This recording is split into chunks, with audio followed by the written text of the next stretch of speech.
Berbicara soal penduduk Indonesia, kita tentu tahu betul betapa beragamnya suku-suku yang ada di negara kepulauan terbesar di dunia ini. Jumlah penduduk di Indonesia saat ini diperkirakan mencapai 270 juta jiwa lebih.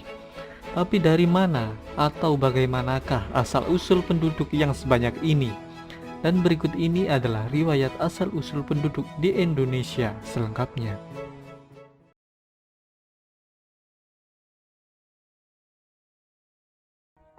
Menurut teori sejarah, yang pertama datang dan tinggal di tanah Nusantara adalah Homo erectus, yang datang dan menetap pada sekitar 1,5 hingga 1,7 juta tahun yang lalu. Namun kelompok-kelompok mereka akhirnya punah kira-kira pada 100.000 tahun yang lalu. Selanjutnya, barulah Homo sapiens atau manusia modern memasuki Nusantara. Manusia modern yang berasal dari Afrika secara besar-besaran melakukan migrasi dalam dua gelombang. Pada gelombang pertama, mereka melakukan perjalanan dari Afrika ke Selat Kecil yang memisahkan Ethiopia dan Yaman, kemudian terus ke India bagian selatan, lalu paparan Sunda, hingga ke paparan Sahul yang kini menjadi Papua dan Australia. Saat itu kelompok ini melakukan perjalanan hanya dengan berjalan kaki, karena dataran di Nusantara pada zaman itu masih belum terpisah oleh lautan. Manusia pertama yang datang ke Nusantara ini memiliki ciri-ciri melanosoid atau golongan etnis Negrito, yaitu seperti orang Papua dan aborigin. Para manusia modern ini menempati Nusantara hingga zaman es berakhir. Kemudian es pun mencair dan es tersebut menjadi lautan yang memisahkan daratan menjadi pulau-pulau dan terbentuklah Indonesia seperti sekarang ini.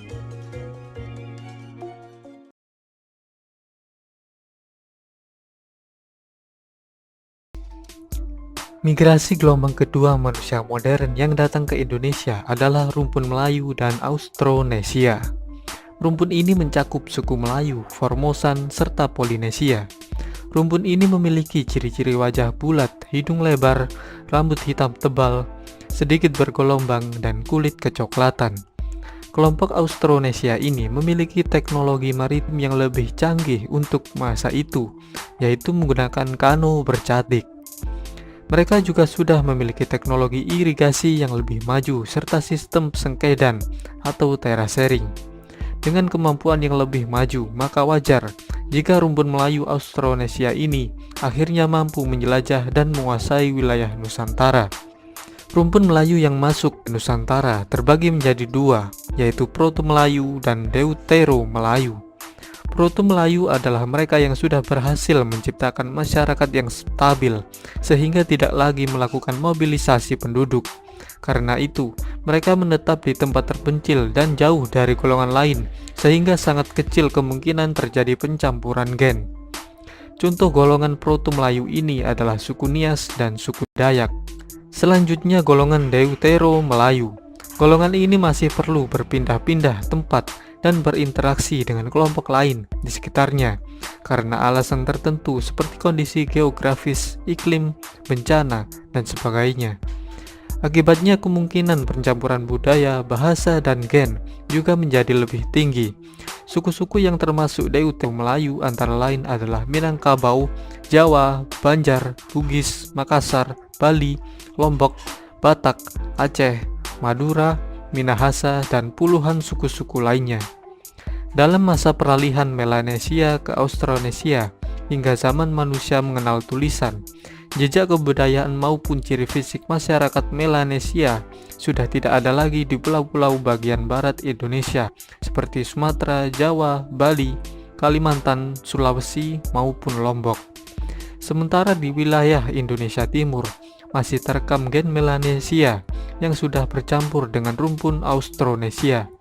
Sedangkan suku Melanesia yang masih asli adalah mereka yang menetap tanpa gangguan di pedalaman Papua dan masih setia dengan kehidupan dan kebijaksanaan lokal seperti berburu binatang, berkebun dalam skala kecil, serta hidup dalam masyarakat kesukuan.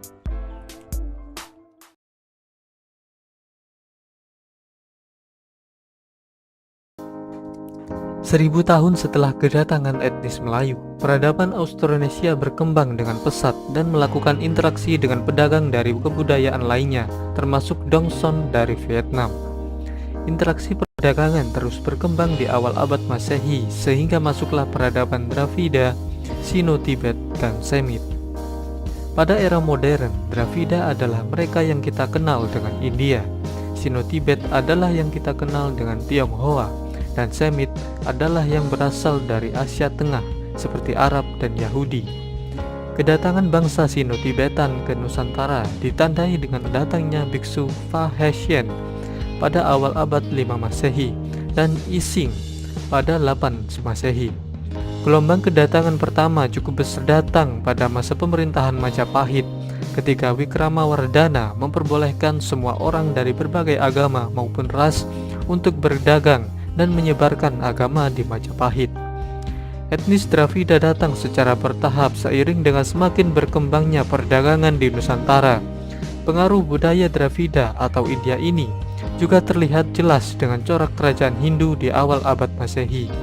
Sementara itu, etnis Semit datang pertama kali pada abad ke-7 Masehi untuk berdagang dan menyebarkan agama Islam. Sama dengan Dravida dan Sino-Tibet, penduduk etnis Semit juga banyak yang menetap dan membaur dengan masyarakat lokal sehingga menambah keberagaman Nusantara. Nah, bangsa-bangsa ini tidak hanya datang ke Nusantara untuk berdagang, tapi juga memiliki peran sosial sebagai rohaniawan. Bahkan tidak jarang ia memutuskan untuk menetap dan menikah dengan orang lokal.